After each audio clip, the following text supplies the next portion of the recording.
안녕하세요, 모토이슈 윤입니다. 모토이슈는 지난해 영상을 통해서 연말 정산 컨텐츠로 선택 2020 올해의 모터사이클 컨텐츠를 발행한 적이 있습니다. 선택 2020 올해의 모터사이클 컨텐츠는 올해의 모터사이클을 독자 여러분들이 투표를 통해서 선정하는 그런 내용의 컨텐츠입니다. 그래서 저희가 선물을 드린다고 저희가 했는데 오늘 선물 공개를 위한 시간을 마련했습니다. 선물을 공개하기에 앞서 선물을 제공해 주신 관계자 여러분들께 감사의 인사를 먼저 올리겠습니다. 감사합니다. 그럼 어떤 브랜드의 선물들이 도착했는지 살펴보도록 하겠습니다. 우선 혼다 모터사이클입니다. 혼다 모터사이클은 2021년 탁상용 캘린더를 선물을 해주셨습니다. 총 10분께 저희가 제공을 해드릴 건데요. 딱 열면 딱 첫 페이지부터 2021년 혼다 모터사이클은 CBR 트리플 R이다. 딱 해서 월별로 모터사이클들이 있고 신차들이 올해 나올 신차들 저희가 모토이슈를 통해서 알려드린 신차들이 저희가 딱 이렇게 캘린더로 있는 것을 볼 수 있습니다.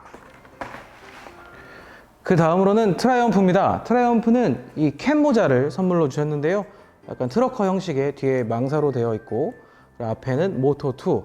트라이엄프가 모토2 레이스에 지금 3기통 엔진을 제공하고 있잖아요. 그래서 3기통의 정석 3기통 퍼포먼스를 느낄 수 있는 선물을 저희가 5분께 전달을 해드릴 수 있도록 하겠습니다. 다음으로는 스즈키 선물입니다. 스즈키는 딱 이 모토 GP 팀 크루들이 입는 이 폴로 티셔츠 선수들이 입는 거랑 같은 제품이라고 해요. 그래서 패독 셔츠라고 보통 하는데 와펜도 굉장히 고급스럽고 GP 선수들이 입는 것과 같은 그런 느낌을 느낄 수 있을 것 같습니다. 다음으로는 두카티입니다. 두카티는 이 레인 재킷을 보내주셨어요. 이것도 고가 제품인데 딱 보면 네온 컬러에 앞에는 두카티 로고 엠블럼이 있고 뒤에는 이렇게 로고가 있는 그런 제품입니다. 그리고 보니까 여기에 딱 이탈리아 디테일이 있습니다. 네, 이탈리아 디테일이 있고 저희 두카티 레인 재킷도 총 5분께 선물로 드릴 수 있도록 하겠습니다. 그 다음으로는 야마에서 제공해 주신 선물입니다. 야마는 요 3단 접이식 우산을 선물을 해 주셨어요. 그래서 요거 딱 3단으로 되고 아마 자동이에요. 버튼 딱 누르면 선물. 네. 야마 우산입니다. 그리고 접을 때도 네. 이런 3단 우산을 선물해 주셨습니다. 이것도 총 5분께 선물을 드릴 수 있도록 하겠습니다.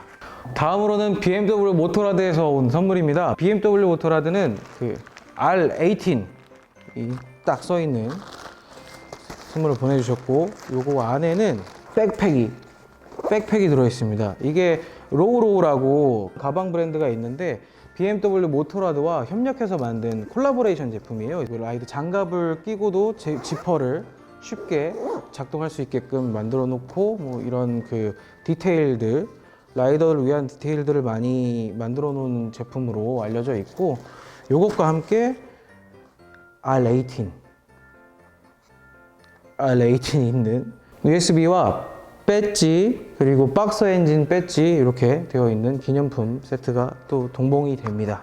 저희가 고정 댓글과 영상의 설명란에 투표하는 방법에 대해서 자세하게 설명을 해놨습니다. URL을 들어가셔서 투표를 하시면 되는 방식인데 독자 여러분께서 올해 모터사이클이라고 생각하는 그 모터사이클에 투표를 하시면 됩니다. 그러면 저희가 무작위로 추첨을 통해서 선물을 드릴 거예요. 그리고 그 중에 올해의 모터사이클이 선정이 됐다, 그걸 투표했다 하시는 분들에게 저희가 특별한 상품 3개를 준비를 했습니다. 우선 다이내즈에서 제공을 해주셨고요. 이 팬츠 제품입니다. 이거 굉장히 슬림하고 심플해서 좀 개인적으로 마음에 들어요. 이게 밖에서 지퍼를 열어서 보호대를 넣을 수 있는 타입의 셀비지 진인 것 같고요. 조금의 이런 그 스트레치 그리고 무려 신상입니다. 신상 제품이고 다이내즈는 내년에는 팬츠 라인업이 확장된다고 하니까 많은 관심 가져주시면 감사하겠습니다. 그리고 다음으로는 세나. 저도 사용하고 있는 제품인데 아시죠? 이 메쉬 인터콤 신세계 누르면 바로 연결된다. 라이더들이 이제 앞으로 저희가 매치 인터콤에 대해서도 설명해 드린 적이 있는데 앞으로 아마 이 프리미엄 이 블루투스 시장을 계속해서 세나가 이어갈 거라고 생각하고 그것의 중심에 있는 가장 플래그십먼트 모델입니다. 세나에서 독자 여러분들을 위해서 아주 통 크게 결정해 주시는 거니까 관심 많이 가져주시면 감사하겠습니다.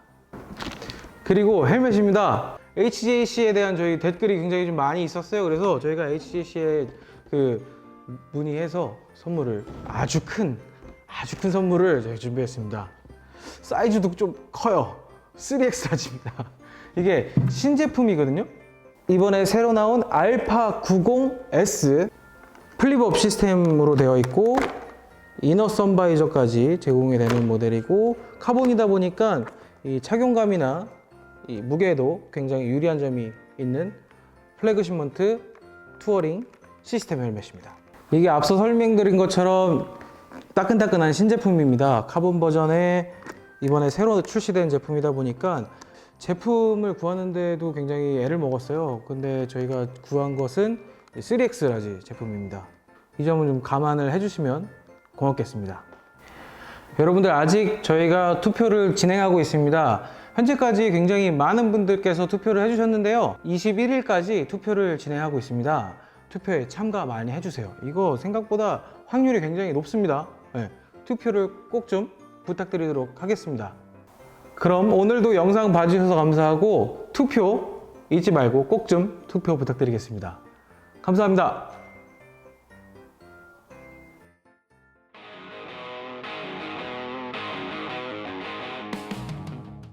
고민을 좀 했어요. 그래서 올해 나온 모터사이클 중에 어떤 게 제일 좋을까, 어떤 모델을 좀 선정을 해야 될까 사실 좀 고민을 했었거든요. 제가 그래서 저희 스튜디오에 이렇게 제가 선택한 이 모터사이클을 가지고 왔습니다. 다들 아시겠지만 야마하의 티맥스라는 모델인데요. 이 야마하의 티맥스라는 모델을 제가 선정을 한 이유는 이 티맥스는 조금 달라요. 이 티맥스는 계속 이 신모델이 나오고 개선 모델이 나오고 세대가 나뉘는 모델이 나올 때마다 저는 무슨 생각을 하냐면 해외 뉴스를 이제 계속 보고 이제 그럴 수밖에 없는 이제 직업이고 이제 그런 일을 하고 있으니까 해외에서 신형 티맥스에 대한 티징이 나오거나 그런 정보가 이렇게 있어요. 그러면 속으로 그렇게 생각을 해요. 지금 것도 충분히 좋다고 여기서 더 업그레이드 할 게 있어? 어떻게 더 좋게 만들지? 근데 저는 제일 어렵다고 생각을 하는 게 뭐냐면 기존에 좋은데 그걸 뜯어 고쳐서 더 좋게 만드는 거. 그러면 그 기존의 한계를 넘어서야 되고 근데 또 시장에 신모델을 내놔야 되고 또 소비자들한테 또 선보여야 되고 시장의 인정도 받아야 되고 그런 어떻게 보면 개발진들 우리가 흔히 뭐 해외에 슈퍼카 뭐 그런 것들 이렇게 나오면 댓글에 그런 얘기 나오잖아요. 개발자들을 또 얼마나 뭐 갈아 넣었길래 저런 거를 외계인을 고문을 했나 뭐 그런 우스갯소리도 하지만 TV에서 볼 때마다 그래요. 야마하에서 이제 뭐 기자 발표를 합니다. 신제품을 발표를 할 테니 좀 뭐 어디로 와주세요. 뭐 그런 얘기를 하면 아니 여기서 더 개선할 게 더 있나? 지금도 완벽한데? 저는 사실 티맥스 1세대도 타봤고 1세대부터 계속 좀 많이는 안 탔지만 계속 타본 사람으로서 티맥스의 옛날 모델도 상당히 우수하거든요. 지금 타도 1세대, 2세대도 아직도 탈만해요. 사실은 밸런스라든지 출력이라든지 아직도 되게 우수하고 좋은데 그게 계속 업그레이드 됐단 말이죠. 근데 기존의 것도 너무 좋은데 거기서 더 많은 개선을 이루어졌으면 도대체 얼마나 더 좋아졌길래? 진짜 궁금하기도 하고 정말 대단하다고 생각을 하고 그렇게 생각을 합니다. 올해의 모터사이클로 저는 티맥스를 좀 추천을 했고 이제 뭐 제가 추천을 한 것 덕분에 이제 올해의 모터사이클 후보가 돼서 사람들이 이제 이거를 표결을 붙여서 이제 선정을 한다고 하는데 저는 디자인이 우수하고 뭐 기계적인 성능이 뛰어나고 여러 가지 가치가 좋은 그런 모터사이클들은 많아요. 각 브랜드들의 플래그십 모델들이나 뭐 베스트셀러 모델들 그런 모델들 다 좋은 가치가 있고 다 훌륭한 모터사이클이라고 생각을 하거든요. 근데 계속 한 가지 모델로 라인업을 계속 꾸준히 이어가면서 역사와 전통, 세대를 뛰어넘는 그런 가치를 바라는 모델 그게 정말 어렵다고 생각을 하거든요. 저는 여러 가지 모델들이 생각이 날 수 있는데 이 티맥스라는 모델만큼 그만큼 가치를 시간이 지나면서 계속 가치를 인정받는 모델들이 흔하진 않다고 생각을 해서 사실 그런 부분 때문에 티맥스를 선정을 했고 티맥스를 추천을 했고 티맥스를 선택을 했습니다.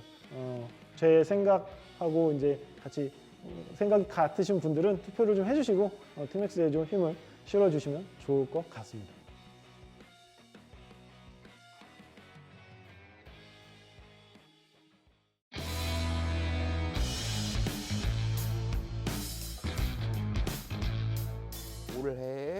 모토의 편집장으로 봤을 때 가장 큰 역할을 했고 앞으로도 이어갈 가장 비중 있게 다뤄야 하고 생각해둬야 할 기종은 당연히 BMW R18이라고 봅니다.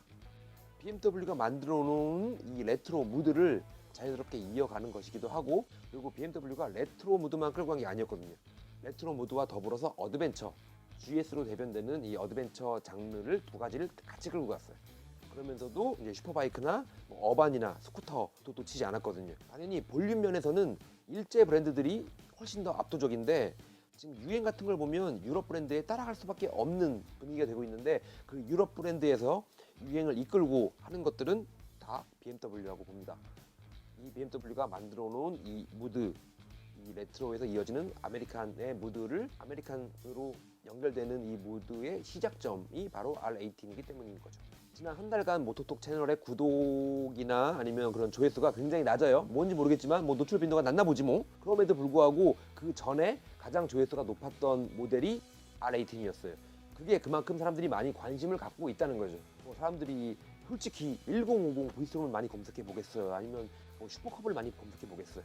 내가 슈퍼커브는 있고 내 주변에 흔히 볼 수 있는 거지만 R18 같은 경우에는 누구나 쉽게 가지진 못하지만 누구나 궁금해하는 모델이기 때문에 당연히 R18에 관심을 갖는 게 맞다고 봅니다. 그러니까 이거를 보고 내 생각에 동의하는 분들이나 그 영상을 보셨던 분들 당연히 R18에 투표하셔야죠.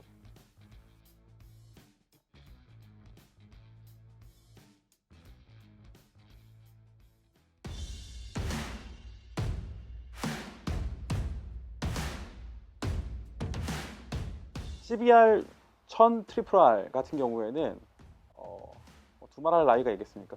혼다가 만들어낸 그 파이어블레이드는 해외에서 어떤 잡지 편집장이 이런 얘기를 했어요. 혼다의 파이어블레이드가 슈퍼바이크를 발명한 것은 아닌데 슈퍼바이크를 정의했다라고선 얘기를 했거든요. 그러니까 현대적인 의미의 슈퍼바이크라는 것을 정의했던 것이 파이어블레이드였어요. 그것을 스스로를 뛰어넘어서 트랙 중심의 슈퍼스파이크로서 새롭게 제시한 게 CBR 1000 트리플 R이었기 때문에 이 모델에 대한 가치를 저는 정말 누구보다도 높게 평가하는 모델이고요.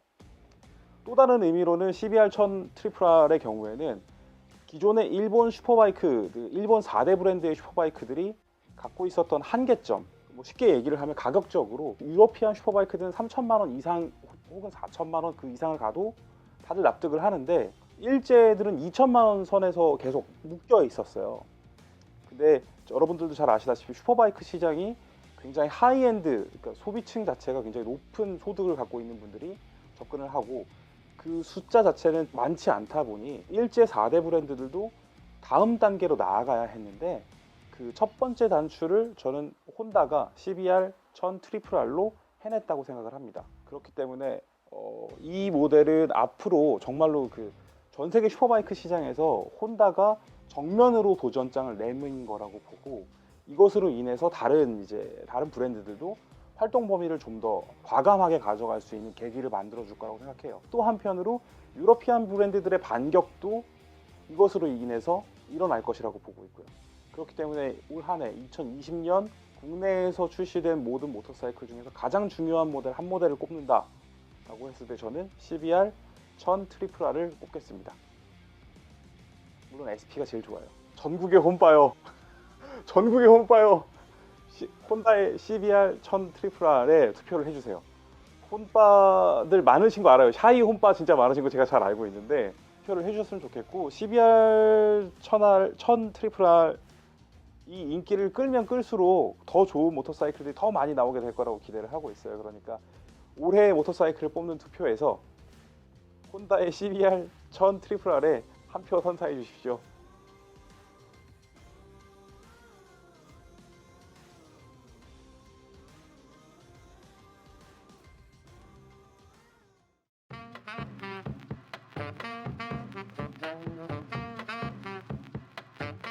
올해의 고백이량 모터사이클 시장의 어떤 확장성의 단초를 보여준 그런 모델로 BMW F900R과 F900XR을 꼽고 싶습니다.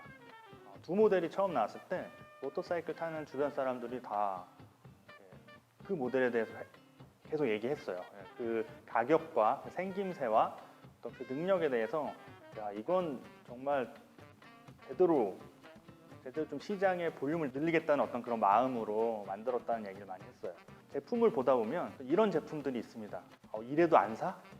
이런 제품들인 거죠. 그러니까 각 요소를 어느 정도 수준 이상을 만들어 놔서 그걸 한꺼번에 모아놓고 시장에 내놓은 거죠. 그런 어떤 제품을 보면 사실 많이 사고 많이 갖고 싶은 마음이 들잖아요. F900R이랑 F900XR도 딱 이래도 안 사? 하는 마음으로 만든 느낌이 들더라고요. 확실히 BMW 안에서 좀 쿼터급에서 올라오는 사람들도 오버리터급까지 안 가도 되는 사람들을 위해서 선택할 수 있는 최고의 선택은 아니지만 최선의 선택을 할 수 있는 어떤 상품 구성을 해놨다는 게 그 부분이 가장 인상적이었어요. 또 배기량도 910cc에 가까운 배기량이고 옵션으로 봤을 때 뭐 전자장비라든가 어느 하나 좀 아쉽지 않게 구성을 했고 또 그리고 모터사이클을 탈 때 또 중요하게 생각하는 또 브랜드 인지도를 봤을 때 BMW라는 마크가 어느 정도 역할을 할 거라고 생각해요. 이런저런 요소들이 다 하나씩 모여서 F900R과 XR을 이렇게 만들었기 때문에 그러면서도 가격이 F900R은 1,400, F900XR은 뭐 1,500 정도로 책정이 됐으니까 다들 뭐 관심 갖고 놀랄 수밖에 없었죠. 실제로 탔을 때도 요소에 느꼈던 어떤 장점들이 많이 몸으로 체감이 됐어요. 상당히 고급스럽고 BMW 모터라드답게 이곳저곳 부품이나 어떤 만듦새들이 고급스럽고 또 디자인도 봤을 때 예쁘다 멋있다 뭐 이런 생각도 들고 두 모델 중에 어느 한 모델을 샀을 때 아쉬운 부분이 있을까? 그래서 이번에 투표할 때 다른 어떤 쟁쟁하고 멋있고 막 끝판왕 같은 모델이 있지만 제가 F900R과 F900XR을 선택한 이유예요. F900R과 XR이 나왔을 때 관심을 갖거나 혹은 뭐 이렇게 스펙을 살펴보고 가격을 살펴본 분들이라면 F900R과 XR에 투표를 해주시면 고맙겠습니다. 사실 저한테 들어오는 건 없고요. 그냥 제가 그래도 추천한 모델이니까 추천한 모델이 좋은 성적, 괜찮은 어떤 순위에 들었으면 그 칼럼니스트로서 어떤 대중의 어떤 필요, 어떤 취향을 니즈를 좀 판단하고 그걸 좀 말하는 거기 때문에 올해 모터사이클로 F900R과 XR이 뽑혔으면 좋겠습니다. 감사합니다.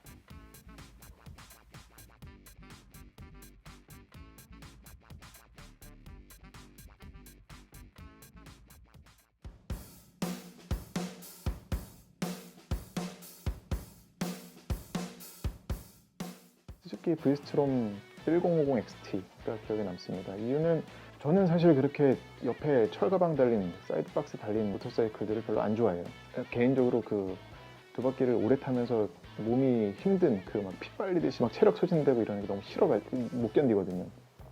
그때 이제 경기도 포천까지 갔다 오는, 그리고 또 산에도 들어가서 살짝 임도도 타고 그때 넘어지기도 막 하고 있었는데, 이런 모터사이클이면은 내가 타고서 도 경계를 넘는 일을 자주 할 수 있겠구나라는 생각을 했던 첫 모터사이클인 것 같아요. 그런 부피 덩치는 물론 대형인데 내가 느끼는 거는 그거보다 좀 작게 느껴져가지고, 작게 느껴지는 거는 다른 게 아니라 조종할 때 느껴지는 그런 수월함? 스타일링도 좋았고, 그 카타나스러운 디자인, 그 헤드램프라든지 그런 형태적인 부분에서도 개인적으로는 마음에 들었었어요. 나는 기본적으로 달리는 재미가 영순이야. 근데 멀리 갈 수 있는 그런 안락함, 편안함도 어느 정도 갖췄으면 좋겠어. 내구성까지도 걱정하지 않고, 서비스라든지 아니면은 이후에 내구성 관리에서도 걱정하지 않았으면 좋겠어를 생각을 하신다면 얘만한 기종도 찾기는 힘든 것 같아요. 그리고 일단 가격이 싸잖아요. 그 부분 때문에라도 브리스트롬 1050 XT는 충분히 추천할 만한 기종인 것 같습니다. 그래서 여러분 지금 이걸 보시는, 그러니까 브리스트롬에 관심이 있거나 아니면은 현재 브리스트롬에 차주거나 아니면은 뭐 한번 마련해보고 싶은 그런 관심이 있는 분이라면은 투표해주세요. 투표해주시면 좋겠어요.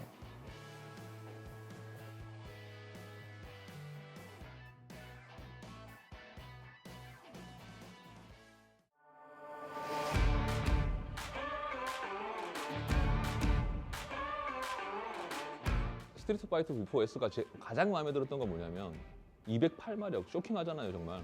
근데 그렇게 하드코어하지 않게 만들어서 좋았어요.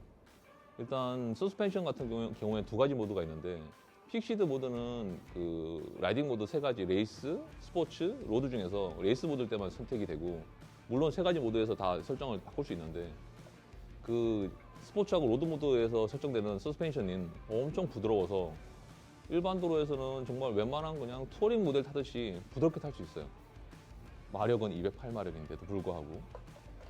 그래서 뭐 엔진도 그 두가티에서 오랫동안 사용하던 L-트윈이 아니라 그 V4로 바뀌면서 저회전 구간, 특히 6000rpm 이하에서는 정말 웬만한 투어링 바이크 타듯이 정말 부드럽게 스로틀도 열 수 있고 가속도 할 수 있고 서스펜션도 부드러우니까 일반 도로에서 너무 그냥 우리 일상에서 그냥 출퇴근도 가능할 정도로 편안하게 탈 수 있는 반면에 6000rpm이 넘어가면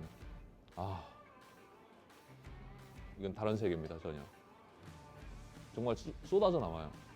예전 표현으로는 뭐 고무줄이 당겨져 있다 놓는다 이런 표현도 많이 썼었는데 스로틀 연한 즉각적으로 반응하고 즉각적으로 튀어나오고 어마어마한 출력이 튀어나옵니다. 그리고 전 타면서 그 엔진이 되게 인상적이었는데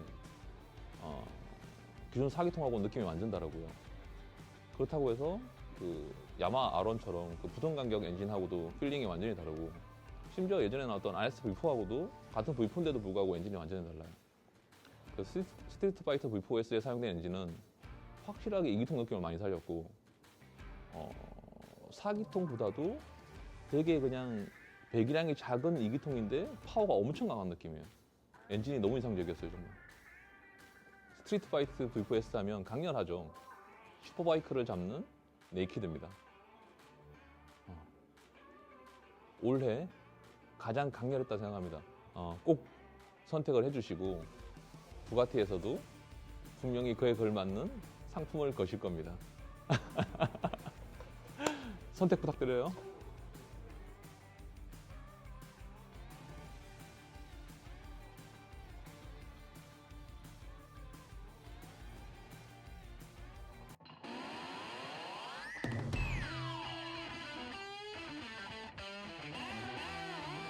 저는 그 말도 안 되는 배기량을 가진, 지금 이제 앞서 뽑혔던 모터사이클 중에 가장 큰 배기량, 범접할 수 없는 배기량과 토크를 가진 트라이엄프 로켓 3를 올해 모터사이클로 꼽고 싶습니다. 그런 생각을 해봤어요. 이게 모터사이클이 딱 출시를 했을 때 사람들에게 내가 이걸 살 수는 없지만 관심을 가졌을 때 어떤 포인트에서 관심을 갖냐라고 했을 때 일단 로켓 3가 그런 부분에서 관심을 가질 만한 요소는 정말 많이 갖추었다고 생각을 해요. 배기량 구성을 딱 엔진 구성부터가 임팩트가 빡 있잖아요. 2510cc 3기통 최대 토크 221Nm. 이거는 하나가 거의 800cc 된다는 그런 어마무시한 그런 실린더가 이렇게 3개가 있는 건데, 일단 크루저, 머슬 크루저 스타일의 디자인도 헤드라이트 2개가 딱 달려있어서 굉장히 독특하죠. 지금까지 없었던 스타일이고, 또 차량 크기도 크고 또 멋있고, 그것만으로 딱 예를 들어서 주차장에 지금 앞서 뽑힌 모터사이클들이 쫙 서 있는데 딱 로켓3가 마지막에 딱 들어온다. 마지막에 들어오서는 아니지만 그래도 로켓3에 딱 시선이 꽂히지 않을까 라고 생각을 합니다. 일단 트라이엄프 코리아가 잘하고 있는 점을 하나 먼저 말씀드리면은 2종 소형 갖고 계시면 가서 시승을 해보실 수 있습니다. 라이더들이 자유롭게 경험할 수 있다는 환경이 갖춰져 있다는 게 굉장히 좋은 것 같아요. 여러분도 경험해 보실 수 있는 바이크 중에 하나를 꼽았거든요. 저도. 그래서 로켓3는 경험을 해보셨으면 좋겠습니다. 가서 타보실 수 있으니까 가서 타보시고 로켓3 추천해 주시면 좋을 것 같습니다.